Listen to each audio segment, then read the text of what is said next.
So welcome to today's online seminar on writing a data management plan. I'm Julie Goldman, Research Data Services Librarian at Countway Library, and my colleague Megan Kerr, Records Manager and Archivist at the Center for History of Medicine, is also here today.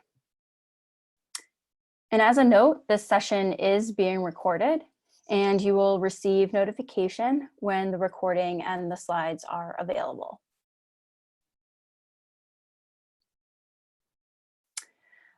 We are members of the Longwood Medical Area Research Data Management Working Group, which includes members of the LMA community from many areas, such as the library, information technology, research computing, research cores, and affiliate hospitals.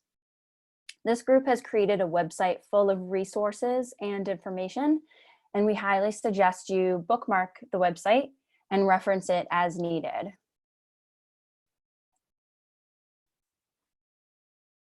So let's review today's learning objectives. You will gain an understanding of research data management, identify the basic components of a data management plan, evaluate data management plan language examples, and we'll review an activity you can do on your own to draft a simple DMP using the DMP tool. So, what is a data management plan? Increasingly, funding agencies require that grant proposals include a supplementary document that describes data to be generated by the research project, describes how it will be handled throughout the research data lifecycle, and describes how the data will be preserved and shared at the end of the project. And data management plans enhance FAIR data principles, make research reproducible, increase data impact, and make research more efficient.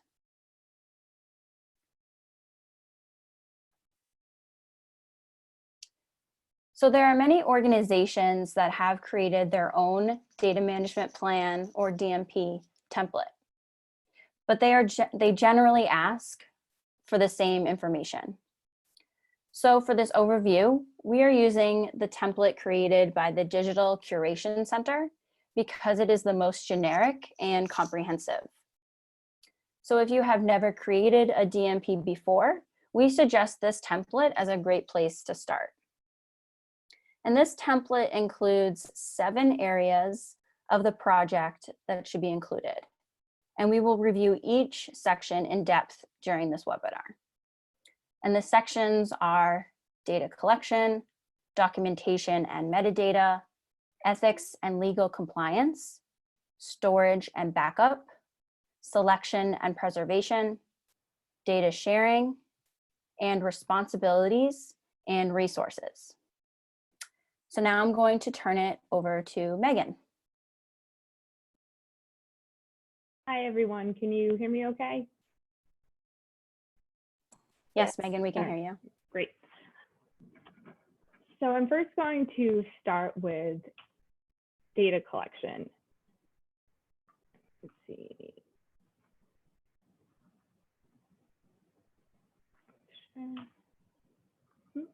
Sorry, the slide is not going forward. There we go. So I'm first going to start with data collection. As Julie said, this is from the Digital Curation Center's DMP template. And some of the examples that I will be going over as we go through these different sections of the DMP were pulled from funded grants. Some examples that you'll see are from the New England Collaborative Data Management Curriculum. So they're not necessarily from a grant that actually existed, but they are giving there's just some examples for you to refer to and see what is possible when writing a DMP. But by including these examples, we're not necessarily saying this is exactly how you should be writing your DMP, but it's rather to show you what's been done by others, and in some cases by people whose DMPs were funded as part of a project. So as Julie mentioned, the first element is data collection. And in this section, you'll be describing the types of data you're collecting and how it will be collected. This can also include the amount of data you expect to collect during your project. Some questions to ask yourself are, how will you structure and name your folders and files? How will you handle versioning? And you want to use this section really to describe how you plan on organizing your whole project, more at a high level, but to give some descriptive information as well that can talk about what you're going to be considering for versioning and file naming. And throughout the different sections, you're going to be going into more detail about the different parts of your project, but this is where you're going to be giving that initial overview.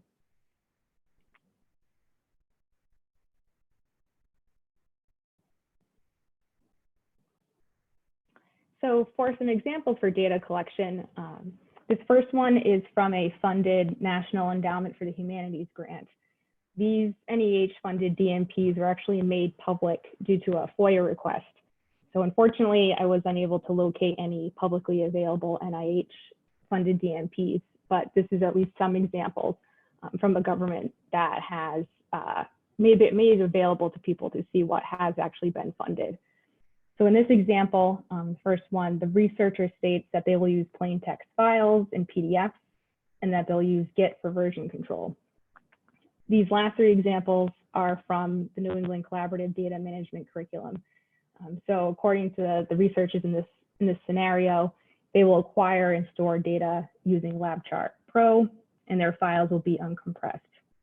And they're also going to be using Lab Archives, which is an electronic lab notebook for their notes. So in these various examples, they're actually giving you the types of files they're creating and the different places where they'll be recording data throughout the project.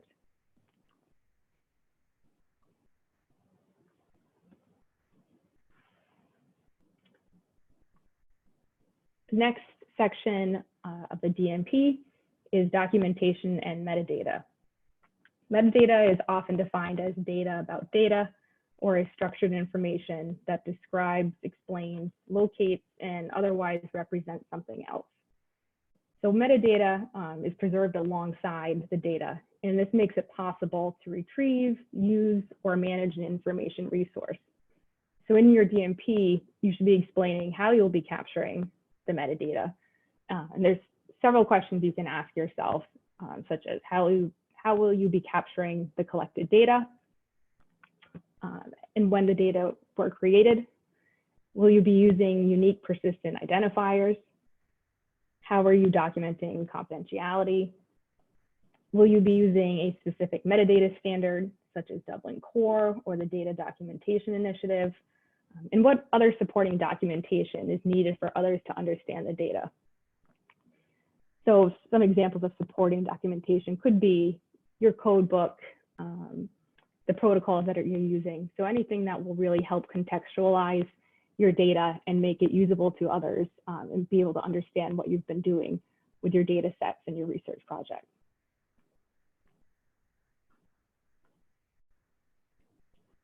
So for some examples, the first one is from the New England Collaborative again.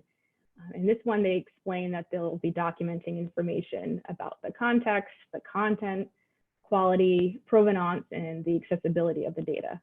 They don't really go into much detail about how they're going to document these things, but this is what they're going to be using for their metadata. The second example is from a DMP from a funded UC San Diego NSF grant. In this one, they say that the study metadata will be their surgery and recording logs. And this last example is from an NEH grant, and this one says they're going to be using XML encoding, and they actually refer to the ISO standards that they will be using to apply to their metadata.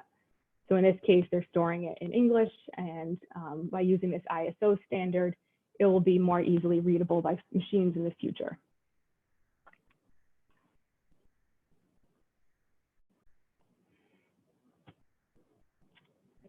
The next section of a DMP is for ethics and legal compliance. So this section, you're really talking about intellectual property rights. You want to be sure to address that. You'll also be addressing consent when you're working with research subjects and what steps you're taking to maintain the confidentiality of your study participants. So if you're planning on anonymizing your data, this is the section where you would be describing your plan for that. And for intellectual property rights, you want to make sure that you address how you will comply with funder requirements, in addition to your own institution's intellectual property policies. So Harvard has their own intellectual property policies, but if you're not an affiliated hospital, they might have their own policies as well. So there's different places that you have to go to make sure that when you're writing this DMP, you're taking into account the different organizations that this will affect.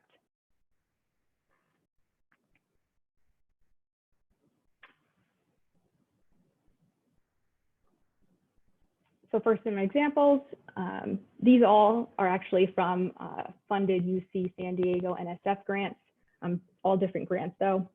And the first one explains that the personal identifiers will be stored separately from the data and will not be shared. So they're spelling out that this is physically how we're going to be doing this to make sure we're respecting the privacy of our research subjects. In the second example, the researcher states that there's actually no ethical or privacy concerns involving their data. And in the last example, they say that they'll report any risks to subjects to the IRB. However, for adverse events that the PI determines not to be a risk to the subjects, they'll wait to report that per IRB policy when it's their continuing review.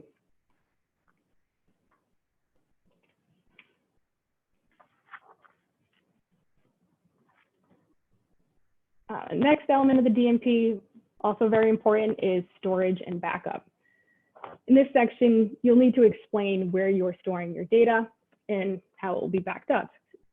So you need to think about how you're going to ensure the integrity of the data over time and also manage access.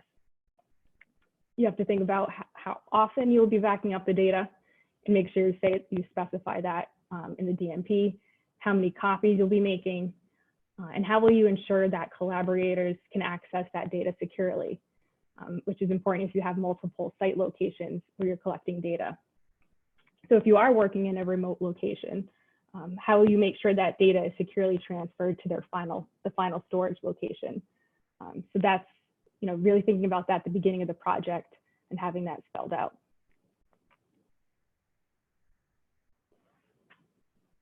Some examples, these are from UC San Diego again.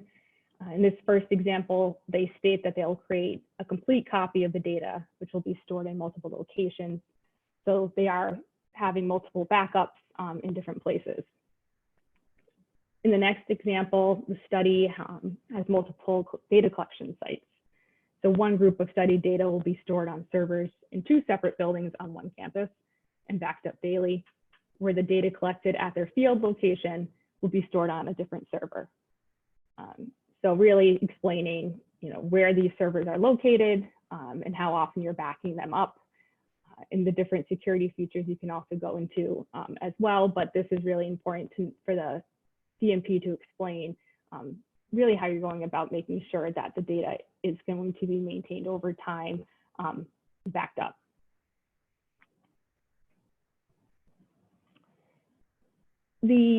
For selection and preservation, this section of the DMP, you'll be describing how long you plan to retain the data and how it will be preserved.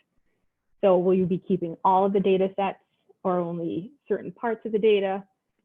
Will you be storing it in a repository such as the Dataverse or other repositories that are available? Are there any policies at your institution that dictate how long you must retain research data? And will you be retaining any data permanently at your institution's archives? So Harvard has its own policies regarding data retention, but you also must take into account what the IRB said or what the IRB protocol policies are when it comes to your data. So for the Harvard affiliated hospitals, you might have your own retention policies for data which are separate from Harvard University. So you also need to consider that if you're not if you're an affiliate. We also have on our website, the RDM website, a matrix that compares various repositories. So that's something I would recommend checking if you're trying to figure out where you should be storing your data once the project ends.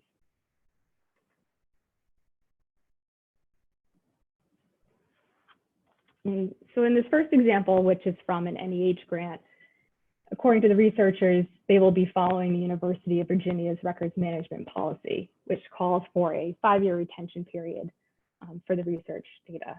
It also sounds like certain data will be retained indefinitely in a repository. And at Harvard, we do have policies about data retention.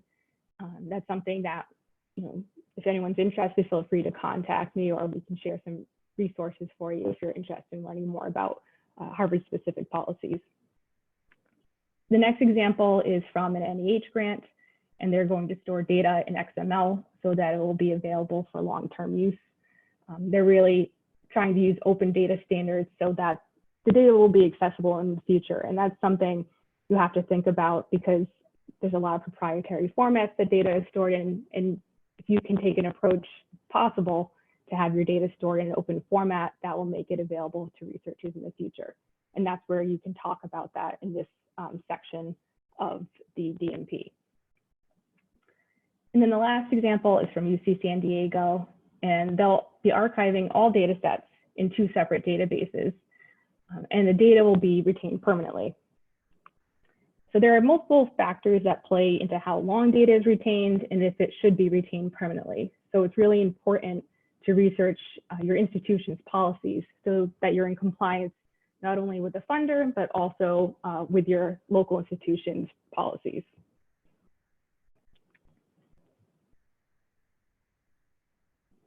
The next element is data sharing. So in this section, you need to explain how you'll comply with the funding agency's data sharing requirements.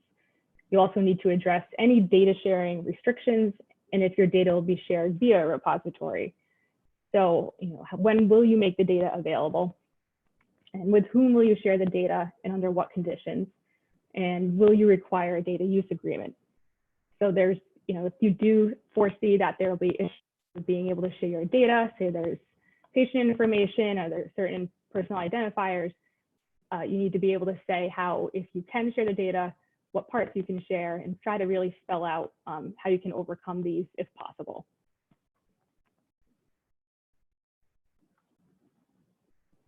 This first example is from the NEH grant, and it states that data will be made available to qualified parties as long as the request doesn't compromise intellectual property or betray confidentiality, in addition to other stipulations. So this is probably a situation where they might need to have a data use agreement later if there is information that they can't share or shouldn't, they have to make sure to protect the privacy of the individuals involved. The next example is also from an NEH grant, and explains that the data should be able to be shared as long as it follows IRB and NDA guidelines. So there's always the possibility of using DOAs for data sharing. And if you are at a Harvard Longwood school, I would suggest reaching out to your respective school's research office for assistance. At HMS, it's the Office of Research Administration assists with writing data use agreements. So make sure that you know your resource, the resources available to you, and who can assist when this time comes. And then this last example is also from UC San Diego, and it states that it will make all data, metadata, and analyses available publicly per NSF guidelines in 2 years. And they also explain how they will make this data public. So they include that the data will be made public through grant reports, articles, or the department's archive. So they have multiple ways of getting this data making this data available to the public.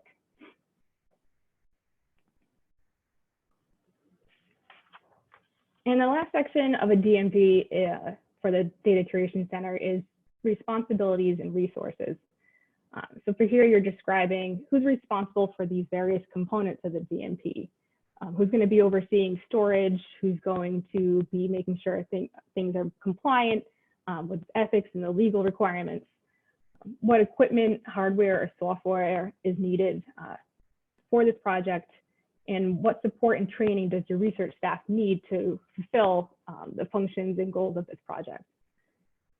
And also, who's going to be tasked to oversee the project's data management. And that's very important because you need someone who's a point person who can help guide and oversee this process and make sure that people are following the policy set in place, and that you did stipulate in your data management plan. And in this example from UC San Diego, they explain that all project staff will participate in a data management meeting at the beginning of the project. And during this meeting, the PIs will finalize naming conventions, storage policies, and we'll go over how to create the metadata for these data sets. And every year of this research project, they are going to have a refresher where the researchers are reminded about these data management procedures, and it's really making sure that the expected data management practices are maintained over the course of the study. So that is what they're saying is going to be key for their responsibilities and resource section for their DMP. So I'm happy to take questions at the end, but if you have anything, please add them in the chat log. But for now, I'll turn it over to Julie, who will be talking about the DMP tool and walking you through that.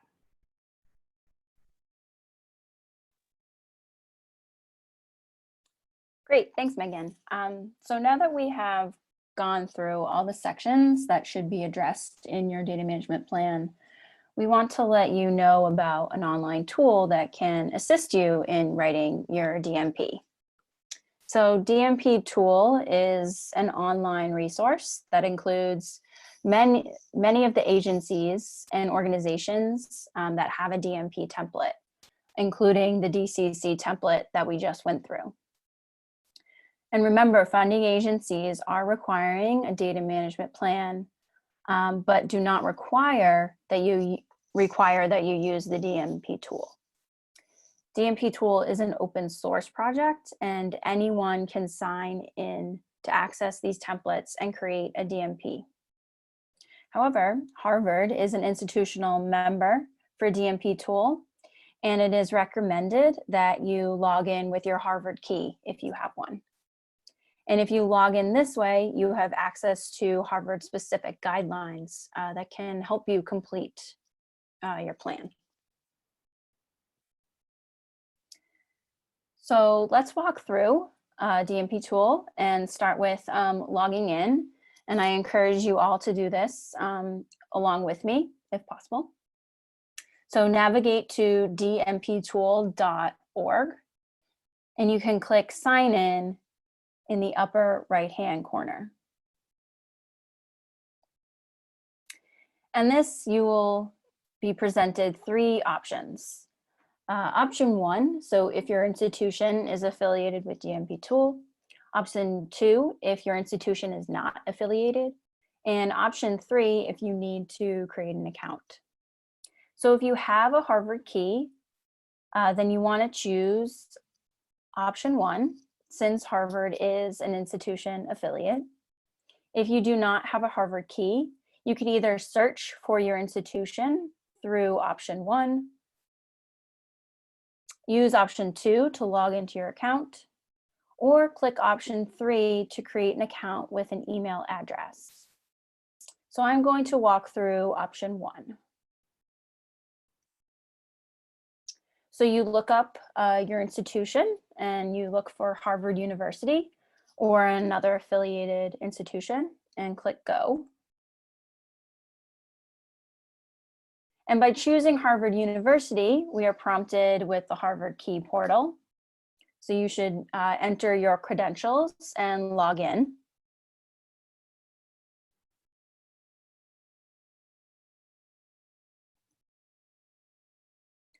Great.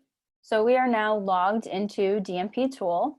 So let's take a quick tour of some of the features and how to create a data management plan. So here we are on my dashboard. We see a list of project DMPs that I am owner of. We have some helpful links, including an email address to my team so that you can get help with DMPs and DMP tool. And we're going to walk through creating a data management plan by clicking on Create Plan.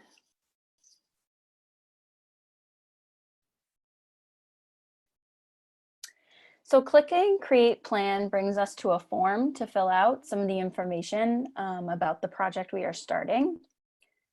So we want to enter a title for your project. And you can also indicate if this project is for educational or testing purposes. So as you can see, I've just entered research grant into the title of this project because it was a test project. We want to select the research organization if applicable. And this will provide any university created guidelines if it's available. And lastly, you can select the funding agency to work with their data management plan template. And as you can see, there are many funding agencies with DMP templates within DMP tool. And this takes some burden off of the researcher to understand, exactly what the funder is looking for in a data management plan.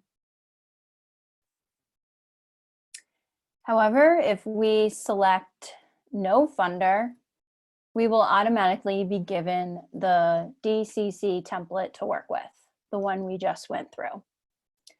So that's what I'm going to do, and we are all set to create our plan. Okay, our project has been created, and we see a few tabs at the top to organize our work. And the first tab is for project details. Here we add information like the funder, the grant number, project abstract, and any contact information.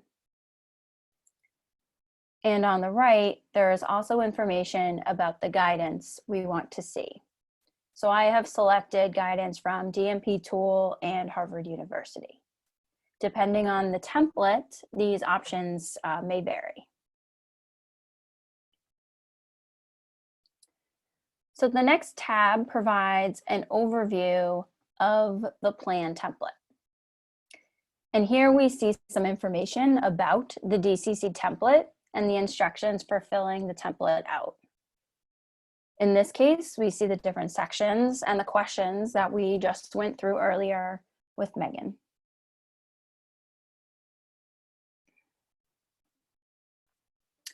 So navigating to the right plan tab shows us a bunch of accordion menus for each of our 7 sections. And each section contains text boxes for each of the questions. Also on the right, we have the guidance that has been included from this template. So some additional questions and additional explanation. And this really provides a little more advice for the information we should include in order to completely answer the template questions. Additionally, there is a section for comments, and this can be used to make notes or communicate with others as you collaboratively write your DMP as a team, and we'll go through how to share your project with others. So now we know we can work on the DMP with others. The Share tab allows us to set our plan visibility and manage our collaborators.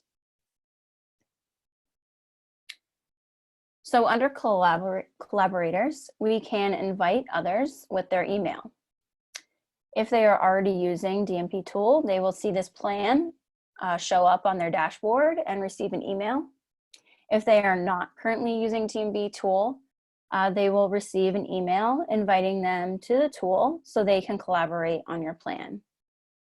And you can even invite collaborators outside of your institution. When inviting others to your plan, you must indicate their role. So co-owners have admin rights to the plan. This means they can invite other users, view the plan, answer questions, or add comments. Editors can view the plan, answer questions, and make comments. And then the read-only option allows users to only view the plan or make comments.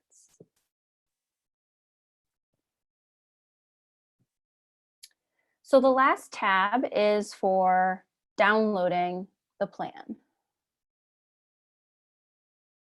And you can indicate what elements of the plan you want. And there are multiple file types. You can export your DMP tool or your DMP to, including PDF, text file, or Word document. And in some cases, you are able to specify the text formatting. So that is a quick overview and walkthrough of DMP tool. And we really want to encourage you to use this platform to create your data management plan. And to get you started, now that you're familiar with the platform, here's an activity we encourage you to do on your own time, because unfortunately it's not feasible to do over a webinar. And if you did not do it during this demo, we encourage you to sign up or log in with your Harvard key or, again, any email address. So the activity includes creating a DMP using the DMP tool. And this can either be for your own research project, or we have actually supplied some links to example research projects that you can use. And again, you can use a funder's DMP template, such as, say, you have NIH funding or NSF funding, or you can use the generic DCC template that, again, we went through today. And if you want, we are happy to provide feedback on this exercise. To do that, share your plan with us. Our emails are listed, and we can provide some comments and feedback right in the DMP tool.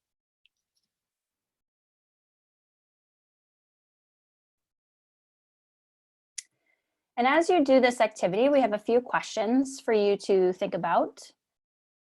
Since we offer support for the DMP tool, we want to determine how our services can better serve our Harvard research community. So look for these questions in a follow-up survey and think about them as you work with DMP tool. What did you like or not like about using DMP tool? What do you see as the value of requiring the submission of DMPs as part of a grant proposal? Do you see any challenges in implementing your data management plan during your research project? And are there any ways the DMP tool could be improved for the Harvard community? So we encourage you to think about these questions as you use the DMP tool and create data management plans in general.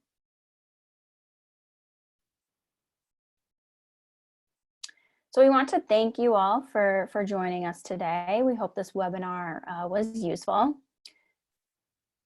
I'll summarize some of the takeaways from today's content. So remember, data management is important to keep data safe from harm and make data usable and discoverable. A data management plan includes strategies and processes to organize, describe, preserve, and share your data. And you can use the DMP tool templates and guidance to create a data management plan that is actionable, shareable, and also editable. And all the examples we reviewed today are linked at the end of these slides, including some key resources to get you started creating a data management plan. Again, please see this website for more on all of the topics we discussed in today's webinar, and you can even submit any questions or feedback using the online form. We have some upcoming webinars, so be sure to register at the link provided on the slides.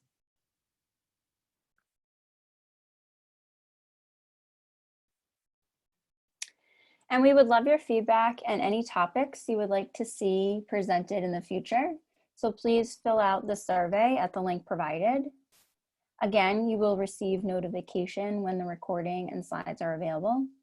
And all of the examples Megan reviewed today are linked at the end of these slides, including some key resources. So be sure to use these as you get started creating your data management plan.